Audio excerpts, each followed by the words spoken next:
दोस्तों, आज हम संविधान के एक नए टॉपिक को लेकर आप लोगों के समक्ष उपस्थित हैं। पिछले एक संविधान की क्लास में हम लोगों ने डिस्कस किया था कि जो है भाग 2 नागरिकता के बारे में हम लोगों ने पढ़ा था। उम्मीद है कि आप सभी लोगों ने उस वीडियो को देख करके नागरिकता से संबंधित आप प्रश्न को बनाना सीख गए होंगे और वो आपका प्रश्न बन भी रहा होगा। लगभग मैंने प्रयास किया था कि नागरिकता से संबंधित या भाग 2 से संबंधित जो भी प्रश्न हैं वो जो पिछले परीक्षा में पूछे गए हैं या आगामी परीक्षा में पूछे जा सकते हैं, उन सबको हमने शामिल करने का प्रयास किया था। तो उसी कड़ी में आज हम लेकर उपस्थित हुए हैं आपके समक्ष जो है भाग 3, जो कि है मौलिक अधिकार या मूल अधिकार से संबंधित है। तो भारतीय संविधान में भाग 3 में क्या लिखा गया है, मूल अधिकार के बारे में। तो इसको हम लोग पढ़ेंगे 2 भागों में बांट करके। अब वो 2 भाग कौन कौन से होंगे? एक होगा मूल अधिकार, मूल अधिकारों से संबंधित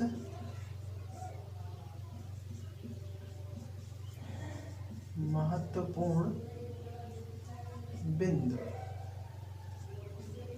और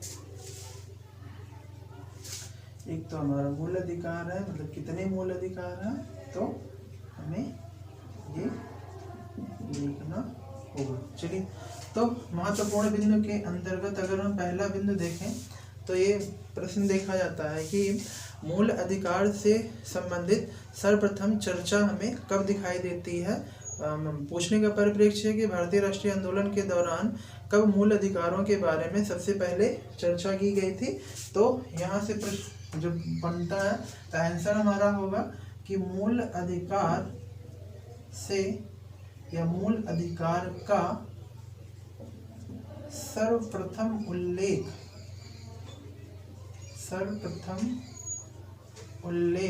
कहाँ हुआ है, तो वो हुआ है नेहरू रिपोर्ट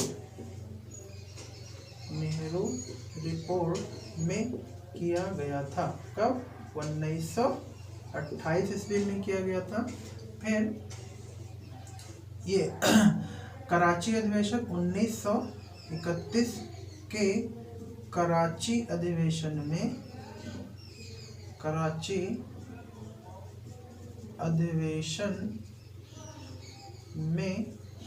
मूल अधिकारों से संबंधित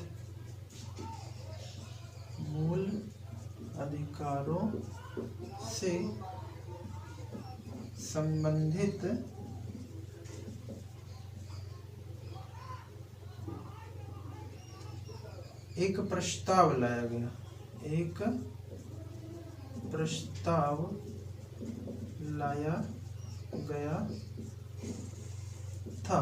यानी ये कांग्रेस के काल में, यानी जब कांग्रेस अधिवेशन आयोजित होते थे प्रतिवर्ष, उसमें 1931 के कराची अधिवेशन में मूल अधिकारों से संबंधित एक प्रस्ताव लाया गया था। और कराची अधिवेशन की अध्यक्षता, वैसे यहाँ पे लिखना कोई जरूरी नहीं है लेकिन महत्वपूर्ण प्रश्न पूछा जाता है। कराची अधिवेशन की अध्यक्षता 1931 में सरदार वल्लभ भाई पटेल ने की थी। तो ये जो है संविधान बनने के से पहले मूल अधिकार से संबंधित 2 महत्वपूर्ण प्रश्न पूछे जाते हैं। और तीसरा अगर हम देखें कि भारतीय संविधान में मूल अधिकारों को कहाँ से आयातित किया गया, तो भारतीय संविधान में फंडामेंटल राइट को, मूल अधिकारों को अंग्रेजी में फंडामेंटल राइट कहा जाता है, जिनका शॉर्ट फॉर्म क्या होगा, FR। फंडामेंटल राइट कहाँ से लिया गया है, तो ये लिया गया अमेरिका के संविधान से लिया गया, अमेरिका के संविधान से लिया गया या अमेरिका से लिया गया है। तो ये तीसरा हमारा महत्वपूर्ण बिंदु हो गया। अगर ये प्रश्न पूछा जाए कि क्या मूल अधिकार वाद योग्य हैं कि नहीं, वाद का मतलब क्या होता है कि जब भी मूल अधिकारों का हनन होगा तो क्या हम जो है न्यायालय में जा सकते हैं या नहीं, तो इसका जवाब होगा हाँ, बिल्कुल जा सकते हैं। तो जो मूल अधिकार है यानी फंडामेंटल राइट है वो वाद योग्य है। तो जब मुकदमा दायर होगा तो ये जो मुकदमा है या वाद अगर हम दाखिल करते हैं हाई कोर्ट में, इसमें 2 अनुच्छेद दिए गए हैं, एक अनुच्छेद 32 और एक अनुच्छेद 226। आगे हम लोग इसकी चर्चा करेंगे संविधान में। अनुच्छेद 32 के तहत जो है मूल अधिकारों का हनन होने पर डायरेक्ट सुप्रीम कोर्ट में जाया जा सकता है, जहाँ पे सुप्रीम कोर्ट 5 रिटें जारी करके मूल अधिकारों की सुरक्षा की व्यवस्था करता है, तथा हाई कोर्ट में अनुच्छेद 226 के तहत जाने का प्रावधान किया गया है और वहां से भी 5 रिट जारी करके मूल अधिकारों की सुरक्षा की गारंटी दी जाती है।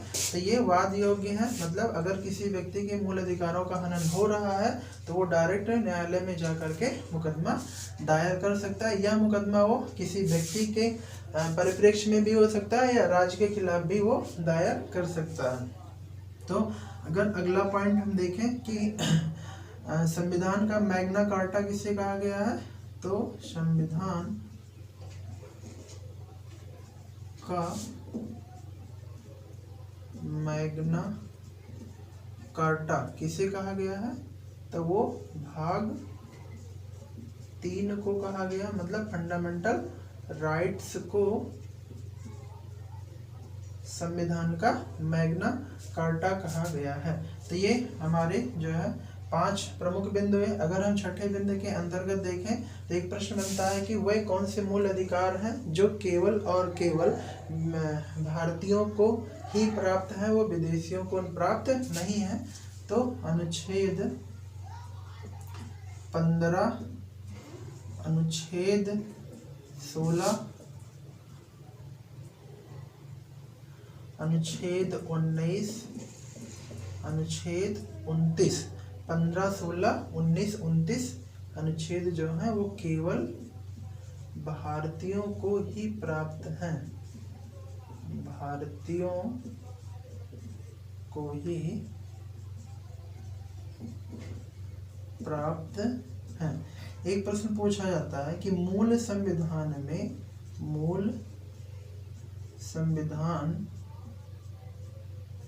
में फंडामेंटल राइट्स की संख्या कितनी थी, तो इनकी संख्या थी 7। अभी हम आगे वहां पे चर्चा करेंगे, लेकिन वर्तमान में फंडामेंटल राइट की जो संख्या है वो कितनी है, तो वर्तमान में 6 है। क्योंकि यहाँ पे अगर हम देखें, क्योंकि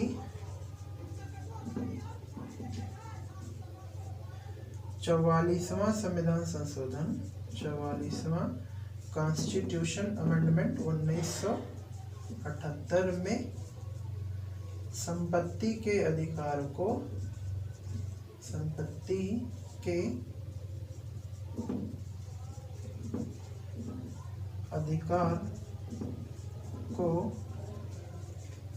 मूल अधिकारों की श्रेणी से, मूल अधिकारों की सूची से निकाल दिया गया। तो ये हमारे मूल अधिकारों से संबंधित कुछ महत्वपूर्ण बिंदु हैं। अब हम चर्चा करते हैं कि मूल अधिकार कितने हैं। तो इसमें हम देखें तो पहला जो है वो क्या है, समता का अधिकार। नंबर 1 हम लिख लेते हैं। नंबर 1 क्या है, समता का अधिकार। ये कहाँ से कहाँ तक है, तो आर्टिकल 14 से 18 तक है।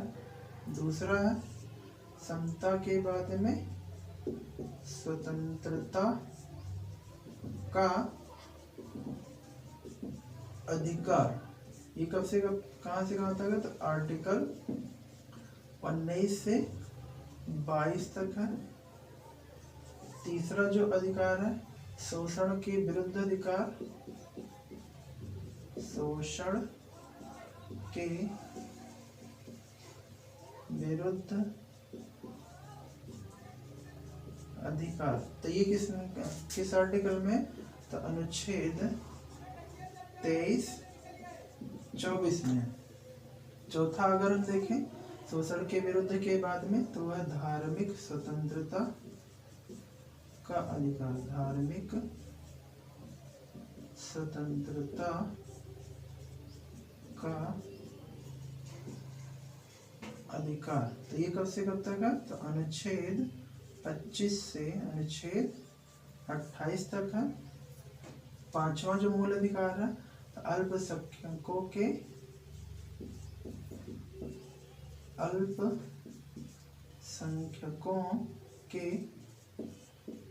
संरक्षण संबंधी अधिकार। तो ये किसमें है? ये आर्टिकल 29 और 30 में वर्णन किया गया है। और छठा और अंतिम अगर देखें तो है संवैधानिक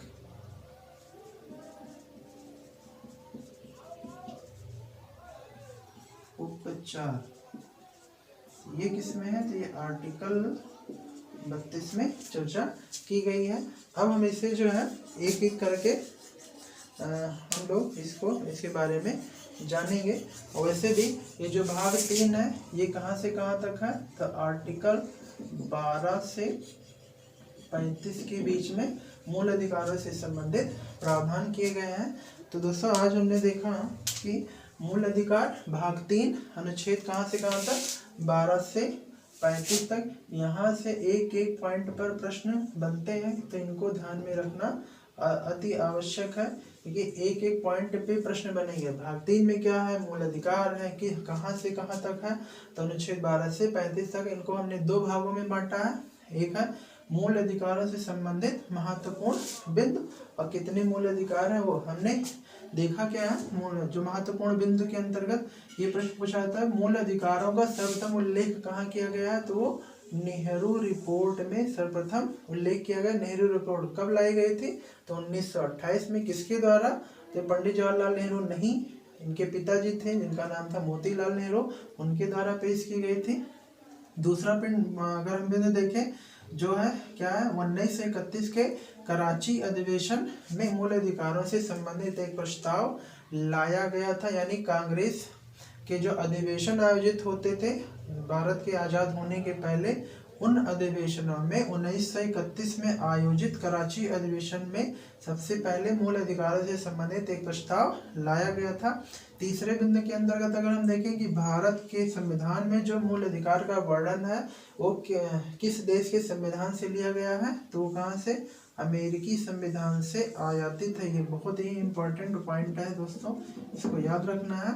फिर है क्या फंडामेंटल राइट वाद योग्य है कि नहीं? तो ये वाद योग्य है, ये भी इम्पोर्टेंट है। मतलब इसका हनन होने पर आप न्यायालय की शरण में जा सकते हैं तथा अपने अधिकारों की सुरक्षा की डिमांड न्यायालय से कर सकते हैं, और न्यायालय आपकी मूल अधिकारों की सुरक्षा को सुनिश्चित करवाएगा। संविधान का मैग्ना कार्टा किसे कहा जाता है? तो भाग 3 को कहा जाता है। तो ये भी आपका मोस्ट इम्पॉर्टेंट क्वेश्चन की श्रेणी में शामिल है। ऐसे कौन से अधिकार हैं जो केवल भारतीयों को ही प्राप्त हैं? इसको बारी बारी करके हम आगे चर्चा करेंगे। फिलहाल यहाँ पे हम चर्चा कर दे रहे हैं। एक है आर्टिकल 15, एक है आर्टिकल 16, फिर एक आर्टिकल 19 और आर्टिकल 29। तो ये 4 अनुच्छेद ऐसे हैं जो केवल और केवल भारतीयों को ही प्राप्त हैं। फिर है मूल अधिकार संविधान में, यानी मूल अधिकारों की मूल संविधान में मूल अधिकारों की कितनी संख्या थी? तो 7 थी। और 44वें संविधान संशोधन 1978 में संपत्ति के अधिकार को मूल अधिकार की सूची से निकाल दिया गया। तो वर्तमान में कितने हैं इनकी संख्या? तो ये है 6। तो ये हमारे कुछ महत्वपूर्ण बिंदु हो गए। और हम मूल अधिकारों के बारे में देखें तो जो इस समय हमें 6 मूल अधिकार हैं वो कौन कौन से हैं? एक है समता का अधिकार, कहाँ से कहाँ तक? तो अनुच्छेद 14 से 18 तक है। फिर स्वतंत्रता का अधिकार कहाँ से कहाँ तक है? तो अनुच्छेद 19 से 22 तक। तीसरा शोषण के विरुद्ध अधिकार, ये कहाँ से कहाँ तक है? तो ये है अनुच्छेद 23 से 24। और धार्मिक स्वतंत्रता का अधिकार चौथा है, तो ये कब किस अनुच्छेद से किस तक है? तो ये अनुच्छेद 25 से अनुच्छेद 28 है। अल्पसंख्यकों के संरक्षण संबंधी अधिकार अनुच्छेद 29-30 में दिया गया है। और संवैधानिक उपचार आर्टिकल 32 में दिया गया। तो दोस्तों अगर एक ही वीडियो में इसे हम शामिल करेंगे तो वीडियो हमारी बहुत लंबी हो जाएगी। तो इसको थोड़ा थोड़ा करके 2-3 पार्ट में हम करके पढ़ाई करते हैं और इसको हम लोग कंठस्थ कर लेंगे और जो है यहीं से प्रश्न आपको परीक्षा में मिलेंगे और बाहर से प्रश्न नहीं पूछे जाएंगे। तो आज का सेशन हम यहीं पे संविधान वाला समाप्त करते हैं। फिर हम आगे लेकर के हाजिर होंगे जिसके अंतर्गत हमारा होगा समता का अधिकार, स्वतंत्रता, यानी जो मूल अधिकार के बारे में 6 अधिकार हैं। हम प्रयास करेंगे कि एक वीडियो में ही आपका ये कंप्लीट करवा दिया जाए ताकि जो भी परीक्षा में प्रश्न पूछे जाते हैं वो यहाँ से कंप्लीटली आपके कवर हो जाए। धन्यवाद।